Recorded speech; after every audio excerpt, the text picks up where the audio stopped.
माता के गुप्त नवरात्रों की शुरुआत हो चुकी है। 26 जून से माता के गुप्त नवरात्रों की शुरुआत हुई है और इसका समापन आपका 4 जुलाई को होगा।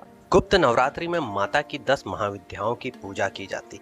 आपके जीवन में कितना भी भयानक कष्ट हो, यदि आप गुप्त नवरात्रि में माता की इन 10 महाविद्याओं की पूजा करते हैं तो सभी प्रकार के कष्ट आपके मिटते हैं। माता की जो 10 महाविद्याएं हैं, इनमें देवी काली, तारा देवी, त्रिपुरा सुंदरी माता, भुवनेश्वरी माता, माता छिन्नमस्ता, माँ धूमावती, माता बगुलामुखी, त्रिपुरा भैरवी, मातंगी और कमला देवी की पूजा। गुप्त नवरात्रि के प्रथम दिन में हमने देवी काली माँ की कथा सुनी। गुप्त नवरात्रि के दूसरे दिन में हमने माता तारा देवी की कथा सुनी। अब यह गुप्त नवरात्रि का आपका तीसरा दिन है और इस दिन माँ त्रिपुरा सुंदरी की पूजा की जाती है। तो आइए उनकी कथा का श्रवण करते हैं, उनका आशीर्वाद प्राप्त करते हैं। इससे पहले यदि आपने चैनल को सब्सक्राइब नहीं किया है तो सब्सक्राइब करें, वीडियो को लाइक करिएगा, शेयर तभी करिएगा यदि आपको वीडियो पसंद आती है। प्रभु राम भक्त हनुमान हम सभी पे आशीष बनाए रखें। भक्ति ज्ञान उपाय चैनल में आपका स्वागत है। त्रिपुरा सुंदरी माता भक्तों को अक्षय प्रदान करती हैं। माता की आराधना करने वाले भक्त को अलौकिक शक्तियां प्रदान होती हैं। इन्हें भोग, मोक्ष, धन और ऐश्वर्य प्रदान करने की देवी के रूप में जाना जाता है। इनकी पूजा करने वाले भक्त को इनके आशीर्वाद स्वरूप ओज, बल, यश, कीर्ति, सम्मान सभी कुछ प्राप्त होता है। तो आइए सुनते हैं इनके संबंध में जो पौराणिक कथा है। भगवान शिव के मना करने के पश्चात भी माता सती अपने पिता दक्ष के यहाँ आयोजित यज्ञ में चली जाती हैं, जहां पर भोले शंकर का अपमान किया जाता है। अंततः दुखी होकर मां आत्मदाह कर लेती है और वहीं यज्ञ के अग्नि में प्रवेश कर। माता की मृत्यु से दुखी होकर शिवजी इस प्रकार हो गए थे जैसे बिना प्राण के शरीर होता है।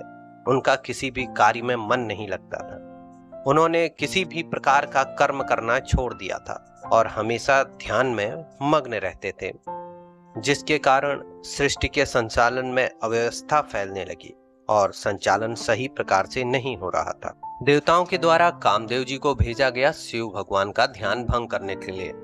वहां पर पहुंचकर कामदेव जी ने कई प्रकार से प्रयत्न किए, लेकिन वह असफल हुए।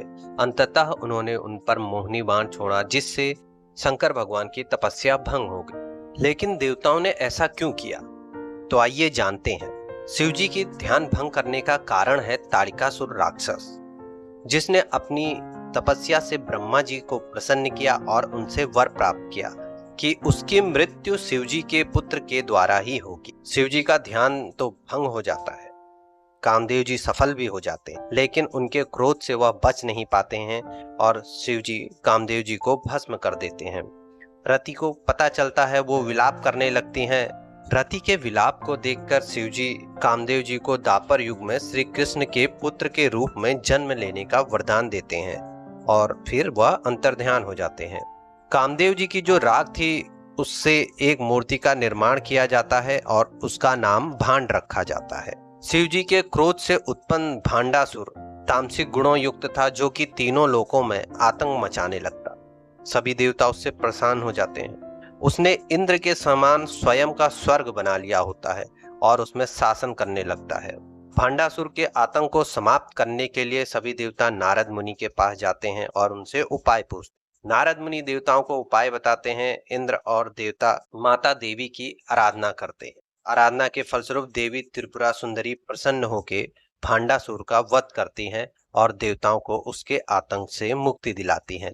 तो इस प्रकार माता त्रिपुरा सुंदरी की उत्पत्ति होती है। प्रश्न बचा हुआ है, ताड़िकासुर का क्या हुआ, तो आइए जानते हैं।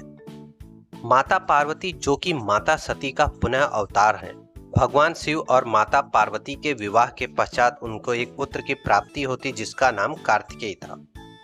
कार्तिकेय जी को देवसेना का सेनापति नियुक्त किया जाता है और जब देवताओं और ताड़िकासुर के बीच में युद्ध होता है तो कार्तिकेय जी ताड़िकासुर का वध कर उसे समाप्त कर देते हैं। इसी के साथ माता त्रिपुरा सुंदरी की कथा समाप्त होती है। आप सभी का बहुत धन्यवाद।